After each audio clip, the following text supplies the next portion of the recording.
The first lie was wrapped in love. The last one nearly destroyed me. He said I was forgetting. I said he was lying. But the truth was far more terrifying than I ever imagined. From his very first gentle reminder, a seed of doubt began to burn in me. Long before the strange trips, before the missing keys, before the days that didn't add up, I had already begun a silent war to reclaim my sanity. Armed with nothing but a notebook and an iron will, I made a vow to record everything he conveniently forgot. Was I uncovering a calculated deception? Or was I falling deeper into a trap that had been years in the making? That was the beginning. A quiet decision made in the shadows of doubt. What follows is everything I remembered. And everything he didn't. It started with the Vermont trip, or was it Maine?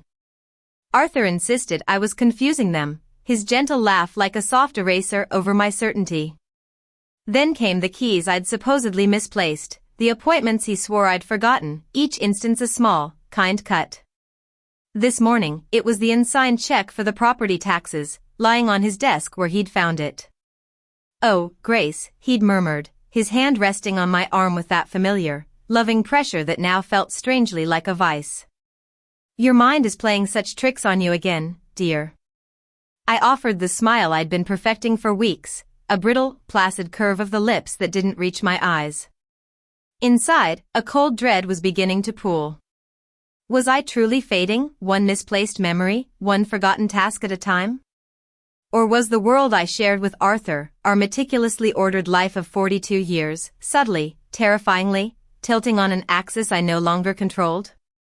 Each correction he made, always tender, always for my own good, felt less like a loving observation and more like another stone laid in a wall rising between me and my own perception of reality.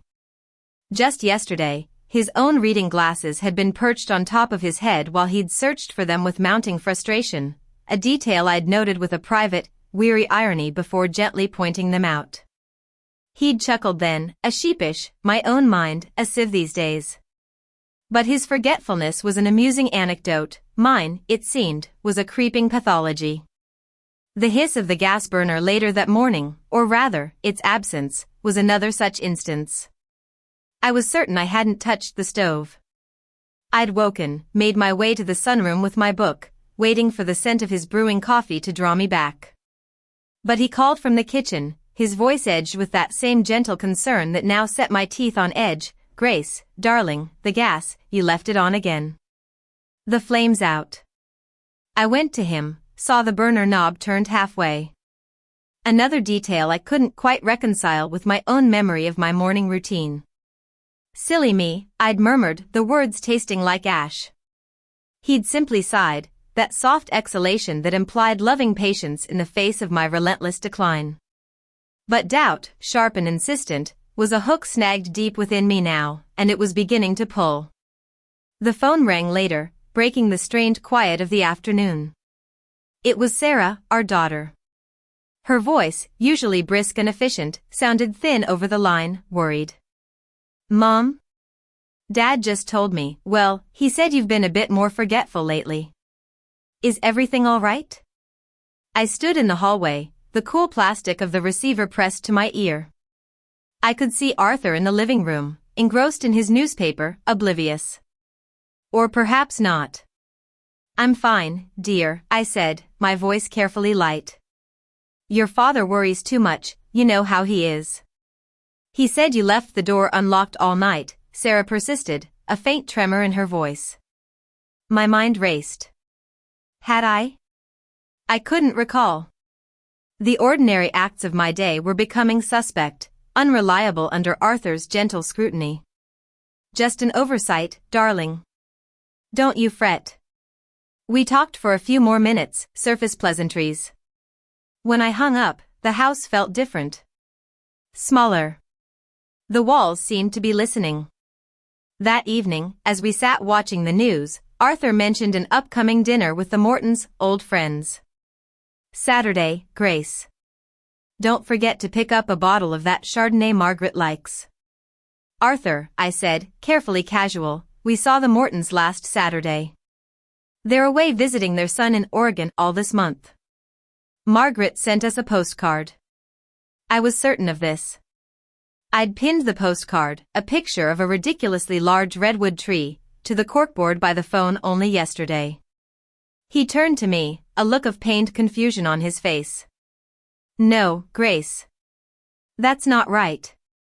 I spoke to Jim Morton this morning. He confirmed for Saturday. He shook his head slowly. Really, dear, I think it might be time we had a little chat with Dr. Evans. My breath caught. Dr. Evans. Our physician. The unspoken hung in the air, a chat about my memory. He patted my hand. Just a precaution, love. For peace of mind. That night, sleep was a shallow, restless thing. I lay beside Arthur's steady breathing, the digital clock on the nightstand glaring 2:17 a.m., then 2:18 a.m. The postcard. The Mortons. The blue paperweight. The unlocked door. My mind churned, a sea of small, insistent doubts. Was it me? Was my carefully ordered world truly starting to fray at the edges, my memories leaking away like water through cupped hands? Or was something else happening, something I couldn't yet name? A cold resolve settled in me, unwelcome but necessary. I slipped out of bed, the floorboards creaking softly under my bare feet.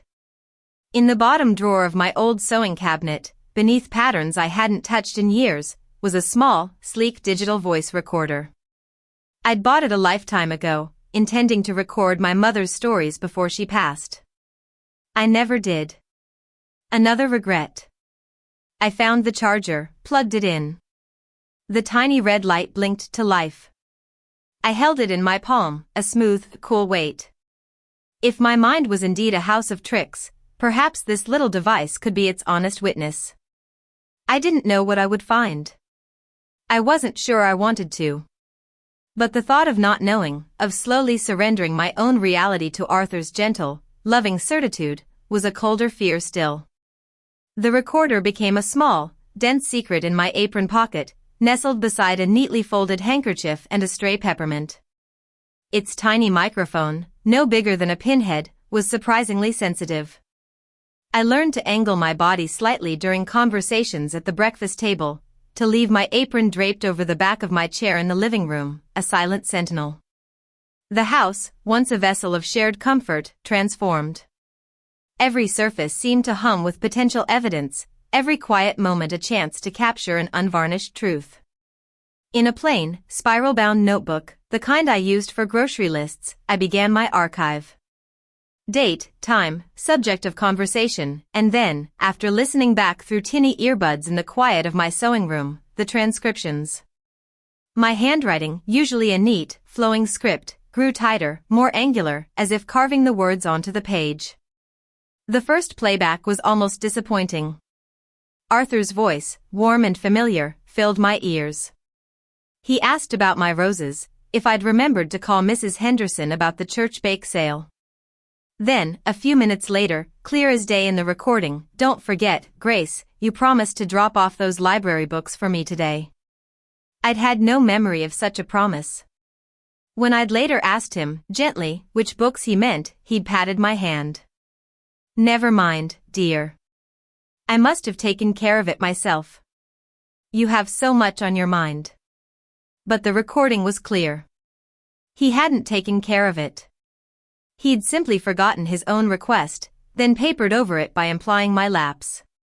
My heart had given a soft, sickening thud. I wrote it down, October 14th, 9:15 a.m. Library books. Attributes to my forgetfulness his own. Gentle dismissal.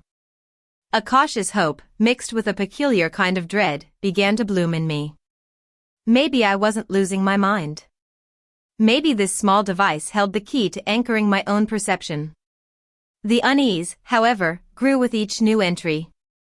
A week later, the notebook was a catalogue of these subtle erosions.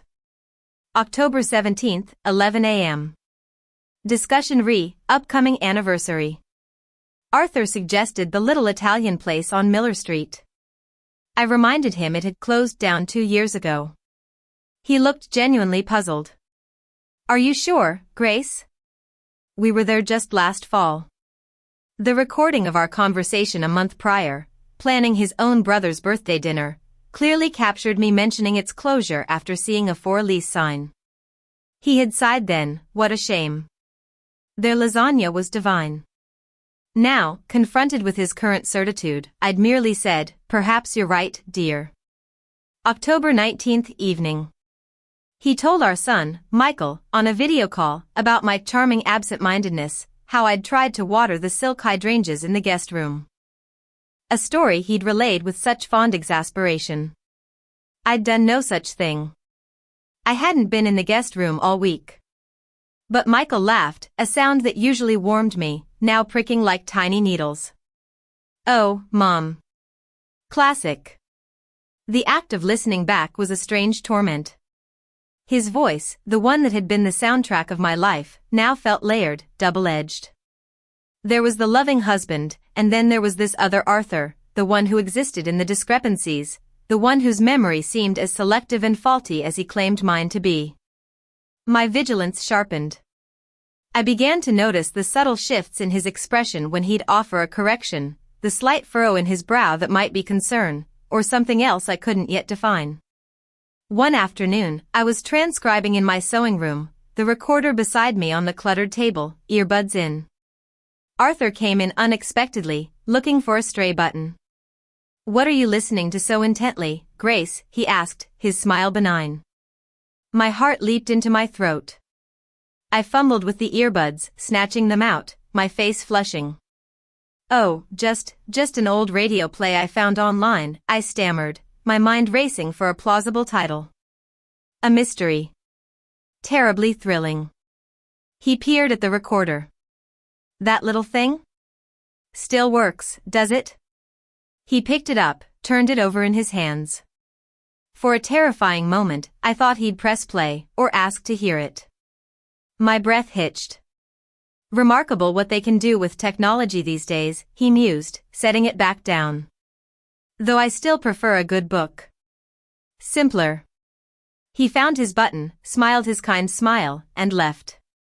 I sat there for a long time, my hands trembling. The encounter, so mundane, had felt like a near miss with a cliff edge. My caution quadrupled. I started making digital copies of the audio files, hiding the backup drive in a box of old Christmas ornaments in the attic. This archive, this growing collection of moments, felt precious, dangerous. It was my sanity, painstakingly recorded, one unsettling conversation at a time. Weeks bled into a month, then two. My spiral-bound notebook grew thick, its pages filled with the increasingly unsettling topography of Arthur's mind, or perhaps, of our marriage. The initial recordings had been a scattershot of minor discrepancies, pinpricks of doubt. But as I listened, late into the night, with the rest of the house wrapped in a deceptive stillness, patterns began to emerge from the static, like faint constellations appearing in a darkening sky. It wasn't just that Arthur forgot things. It was what he forgot, or rather, what he reconfigured. There was a recurring theme, a shadowy geography to his lapses, details surrounding our early years in Charleston, before Michael and Sarah were born. A cramped apartment on Trad Street, the scent of pluff mud at low tide, the relentless humidity that had seemed to seep into our very bones. A difficult period, marked by financial strain and the quiet grief of a future we'd envisioned not quite materializing. He rarely spoke of those years now, and when he did, his recollections were often blurred, softened by a nostalgic haze that didn't match my own sharper, more anxious memories. But in the recordings, when he thought I wasn't paying close attention, or when he was talking to himself, a habit I hadn't realized he possessed until the recorder picked up his soft mutterings from the den, fragments of that time would surface, strangely vivid yet distorted. He'd mention Eliza, a name that tugged at something distant, unformed in my own memory. He'd once murmured, Eliza loved the Blue Jays, while looking out at the bird feeder, a statement that hung in the air, unattached to any shared history I could recall. When I'd asked, Eliza who, dear, he'd blinked, waved a dismissive hand. Oh, no one. Just an old song in my head. My initial fear, the cold dread that Arthur was deliberately trying to make me question my sanity, began to erode, replaced by a different, more perplexing kind of alarm. His inconsistencies didn't always serve to undermine my memory, sometimes they were simply adrift. Confused. As if parts of his own past were coming unmoored. Was this early dementia? The thought, when it first surfaced, was a physical blow, leaving me breathless. My kind, gentle Arthur, his brilliant mind clouding over? The idea was unbearable. I pushed it away, told myself I was catastrophizing. Yet, the evidence in my notebook was hard to ignore. His corrections of me still occurred, still stung, but now I saw them through a different lens. Were they truly attempts to control my perception, or the bewildered efforts of a man trying to keep his own shifting world in order by insisting on his version, however faulty? The turning point came on a Tuesday. Arthur had been particularly insistent that we had never lived on Oak Street during that difficult Charleston period. No, Grace, it was Elm, definitely Elm. You had that little rose garden you fussed over. His certainty was absolute, his tone gently chiding, as if I were a child confusing fairy tales with fact. My own memory of Oak Street was sharp, the peeling green paint of the tiny porch, the faulty plumbing, the way Mrs. Henderson next door would hum gospel tunes while she hung her laundry. Elm Street held no such vividness for me. I first turned to my own scant diaries from that time, searching for any mention, any confirmation. A small, leather-bound book yielded one brief entry, October 5, 1983. Oak Estate. Finally feel settled. Arthur landed the adjunct position. Hope Springs. The handwriting was mine, the date undeniable. Still, a photograph, something he couldn't refute as my interpretation, felt necessary. That night, after Arthur was asleep, I went down to the attic, a place I rarely visited, filled with dusty boxes and the ghosts of our accumulated past. I was looking for old tax returns, utility bills, anything that might objectively anchor that period. After an hour, my hands grimy, my heart heavy with a mixture of frustration and a strange, anticipatory dread, I found it. Not a bill, but a small, forgotten photo album. Tucked inside were faded snapshots. And there it was, Arthur and I, younger, thinner, squinting into the sun on a porch with unmistakably peeling green paint. Behind us, a blurry street sign, Oaksea. Beneath it, in my own youthful handwriting, our first palace. Charleston, 1983. I sank onto an old trunk, the album heavy in my lap.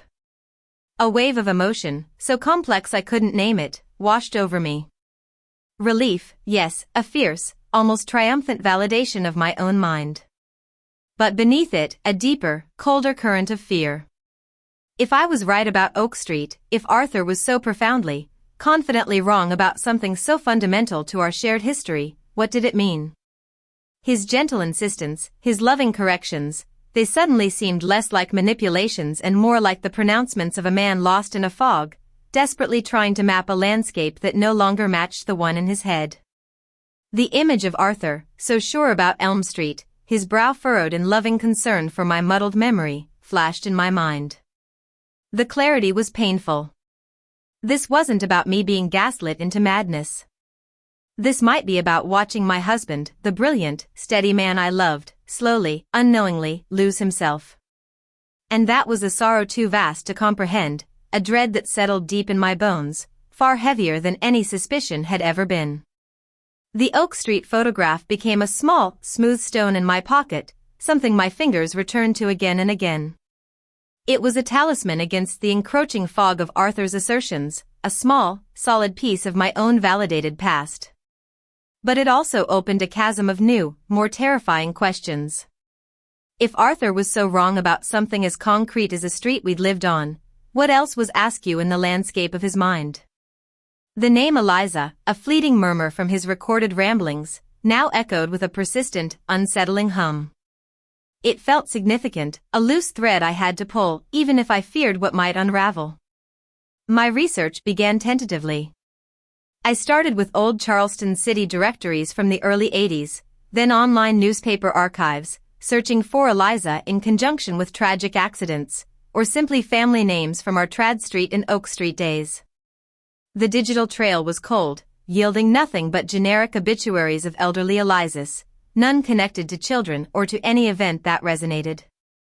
Days passed. My notebook filled with dead ends. The recordings continued, but Arthur seemed quieter, more withdrawn. The Charleston memories, the Eliza utterances, grew less frequent, as if he, too, sensed my new, focused attention and retreated. One rainy afternoon, sorting through a box of very old books from my own mother, mostly sentimental novels and slim volumes of forgotten poetry, I found a brittle, leather-bound address book, circa 1982. My mother, meticulous in her own way, had listed distant relatives, college friends, even neighbors from places long left behind. Under Charleston, friends and acquaintances, I found names I barely recalled. And then, one entry, Hathaway, Eliza, child, and parents, Mr. and Mrs. R. Hathaway, 12B, Trad Street, next door to GNA. GNA, Grace and Arthur. Eliza Hathaway. A child. Our next-door neighbor on Trad Street. A faint memory surfaced, a little girl with bright red hair, often seen playing alone with a blue rubber ball in the small, shared alleyway between our buildings. Perhaps 6, 7 years old? I had been so consumed then by our financial worries, by Arthur's frustrations with his stalled academic career, by the sheer oppressive weight of Charleston's summer heat. Had I ever truly seen her? The agonizing uncertainty shifted, took on a sharper edge. I tried to recall Mrs. Hathaway, a pale, nervous woman rarely seen. Mr. Hathaway, a shadowy figure. But Eliza, the red-haired girl with the blue ball, why had that memory been so deeply buried? That evening, I chose my moment carefully. Arthur was in his armchair, a biography of some Civil War general open on his lap, though his eyes seemed fixed on the rain lashing against the windowpane. The air in the room felt heavy. Arthur, I began, my voice softer than I intended. Do you remember those first few years in Charleston? On Trad Street? He looked up, his expression mild, perhaps a little surprised by my unprompted foray into the past. Trad Street? Vaguely. Miserable little apartment, wasn't it? Leaky roof, as I recall. Yes. I hesitated. Do you remember the Hathaways? Next door? They had a little girl. Eliza, I think her name was. His face, usually so mobile, so quick to register kindness or concern, went oddly still. The book on his lap slid slightly. For a beat, there was only the sound of the rain. Then, his voice, when it came, was flat, devoid of its usual warmth. Hathaway? Can't say I do. So many people came and went in those old buildings. He picked up his book, his gaze returning to its pages, a subtle but definitive dismissal. He didn't remember. Or he wouldn't. My hypothesis, fragile as it was, shivered. The dread, however, did not recede, it coiled tighter in my chest. He lied, a small, cold voice whispered in my mind. Or something inside him refused to let that name, that child, surface. That night, the recorder captured it. Not in Arthur's waking voice, but in the restless landscape of his sleep. I had taken to leaving it on the nightstand, a desperate cast into the dark waters of his subconscious. Around 3 a.m., amidst his usual soft snores and occasional mumbles about work deadlines long past, he said her name, clearly, tinged with an unmistakable sorrow. Eliza, blue ball, gone. Then, a moment later, a phrase so choked with pain it was almost a whimper, my fault, shouldn't have, looked away. I lay there in the darkness, the words echoing in the space between us, more real, more terrible than any waking denial. A blue ball. My fault. The dread became a sickening certainty. Something had happened to Eliza Hathaway. And Arthur, in some way I couldn't yet fathom, carried its unbearable weight, a burden so heavy it had fractured his memory, or perhaps, fractured him. My quiet quest for my own sanity had stumbled into the heart of his deeply buried, unspeakable grief. And the truth, I suspected, would be far more devastating than I had ever braced myself for. The words Arthur uttered in his sleep, "Eliza, blue ball, gone, my fault," became a repeating loop in my own mind, a ghostly soundtrack to my days. The tentative hypothesis hardened into a near unbearable premonition. He had been there. He had seen something. He blamed himself. His waking behavior grew more erratic. One morning, he stared at the bright blue mixing bowl I used for pancakes, and a look of such profound, raw panic crossed his face that he actually stumbled back, knocking a glass of orange juice to the floor. He'd apologized profusely, his hands shaking, attributing it to a sudden dizzy spell. But I saw the momentary terror in his eyes, the visceral connection to something blue that I couldn't ignore. I cleaned the spilled juice, my own hands unsteady, the image of a small, red-haired girl and a blue rubber ball searing itself into my consciousness. The pressure to know, to find the final, undeniable piece, became a quiet obsession. If there was something tangible, a relic of that forgotten sorrow, where would a man like Arthur, a man who compartmentalized his life with such meticulous care, hide it? Not among our shared memories, not in the albums or boxes we'd packed and unpacked together through the decades. It would be somewhere solitary, somewhere connected only to him, to a part of his past he had sealed off even from himself, perhaps. His old workshop at the back of the garage, a place I rarely entered, was his sanctum. It smelled of sawdust, oil, and the metallic tang of old tools. He hadn't worked much in there for years, not since his arthritis had worsened. It was dusty, a jumble of forgotten projects and neatly labeled jars of screws and nails. I started there, my heart a tight drum against my ribs. I searched drawers filled with old schematics, shelves laden with woodworking magazines. Nothing. Then I remembered a story his mother once told me, long ago, about how Arthur, as a boy, used to hide his most precious treasures, a special marble, a bird's feather, a returned love note from his first crush, inside an old, hollowed-out geography textbook she had given him. He'd always loved books. His study was lined with them, floor to ceiling.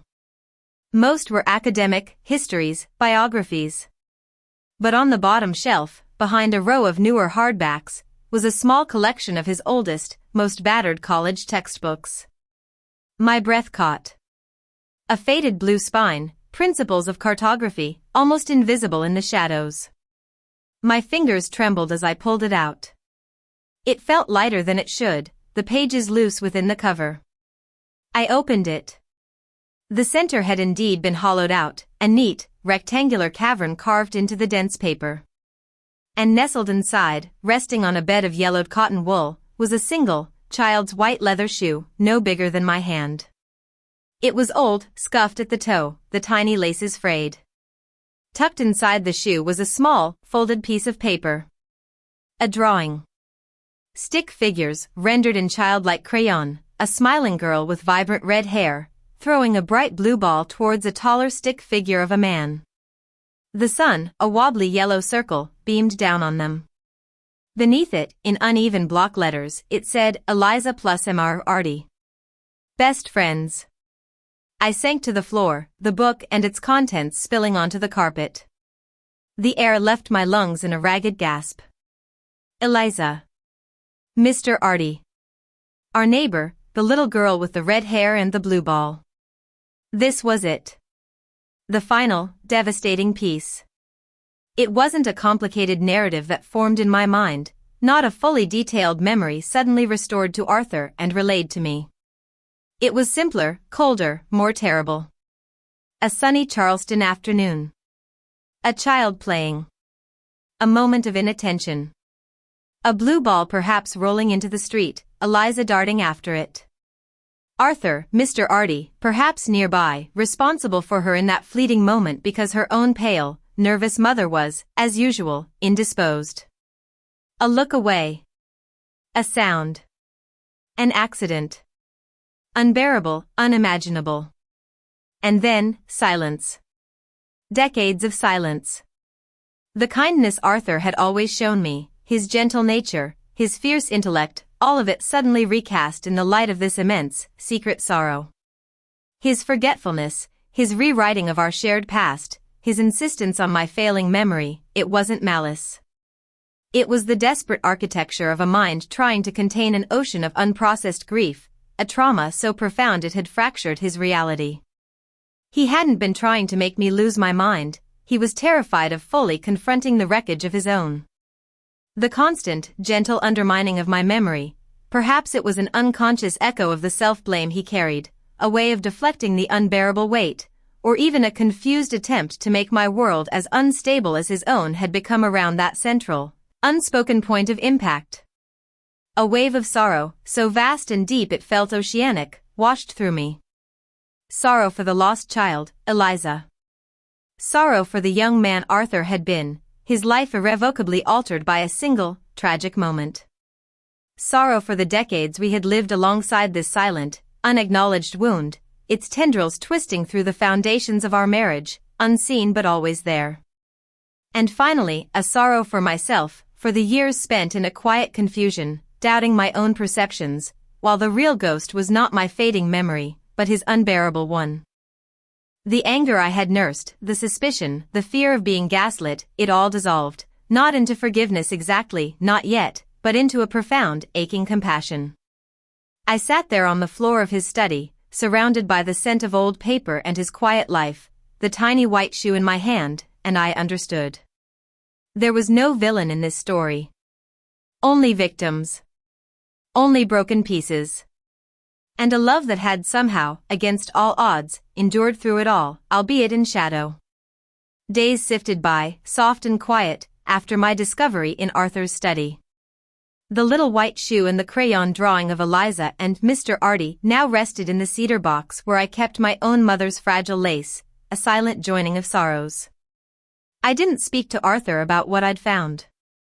What words could possibly hold the weight of such a truth without shattering the delicate, fractured piece he seemed to inhabit?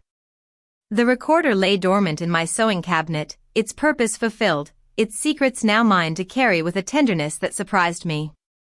My interactions with Arthur changed, not in any grand, noticeable way, but in the subtle calibration of my responses.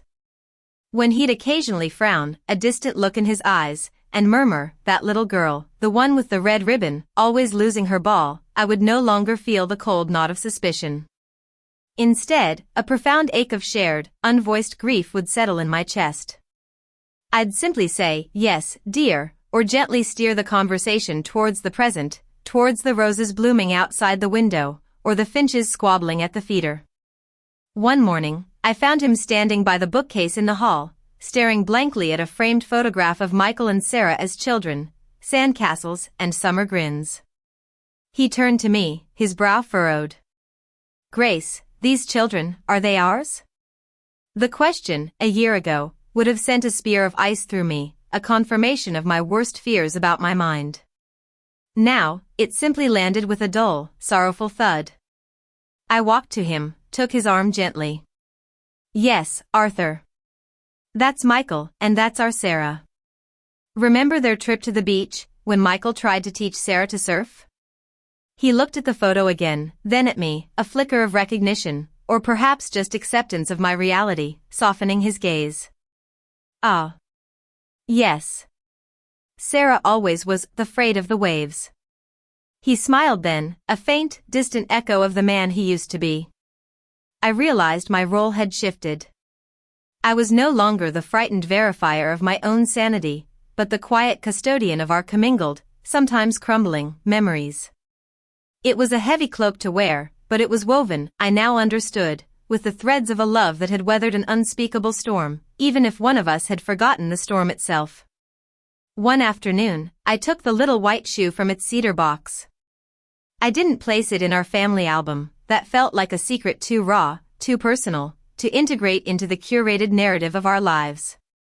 Instead, I walked out to the small, overgrown patch at the far end of our garden, a place Arthur rarely visited. Beneath the shade of an old dogwood, where the wild violets bloomed in spring, a patch Eliza might have found magical, I buried the tiny shoe. I said no words, offered no prayers.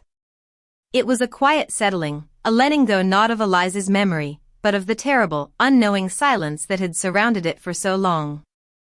A blue chicory flower, wild and resilient, was already pushing through the soil nearby. Life settled into a new rhythm, a new kind of stillness. It was a stillness punctuated by Arthur's unpredictable drifts into the past, by his moments of startling clarity, and by my own quiet vigilance, now born of compassion rather than fear. The future was a landscape veiled in mist, particularly for him, for his mind. But I was no longer afraid of what lay hidden within it, or within him. I had found the deepest truth of our shared life, a truth wrapped in immense sorrow, yes, but also, in its own devastating way, in a love that had, against all reason, persisted. We were sitting in the sunroom one late afternoon, the light slanting low, dust motes dancing in the golden air. Arthur was humming softly, a tune I didn't recognize, perhaps one from his own fragmented past. He reached across the small wicker table between us and took my hand, his grip surprisingly firm. "Grace," he said, his eyes, clear for a moment, meeting mine. "You're a good woman. Always have been." Tears welled, unbidden. Not tears of sorrow, not anymore. They were something else. A complex brew of love, grief, and a strange, quiet strength I hadn't known I possessed. I squeezed his hand back. "And you, Arthur Hadley," I whispered, my voice a little shaky, "are the love of my life." He smiled then, a genuine, unclouded smile, the one that had first captured my heart all those years ago. He might not remember Oak Street, or Eliza, or even, some days, my name with perfect clarity. But in that moment, held in the warm light of the dying day, he knew me. And I knew him, in all his fractured beauty. That, I realized, was a truth worth holding on to, a memory worth cherishing, more steadfast than any recording. The path of love through the complexities of memory and loss is rarely straight, often demanding a courage we don't know we have until it's asked of us. To witness, to understand, to love fiercely even when comprehension is clouded, perhaps this is the deepest aesthetic of the human heart. What are the truths you've held on to, or had to reframe, in your own cherished relationships? Share your thoughts, and if Grace's quiet journey resonated with you, do subscribe for more stories that delve into the heart of human connection.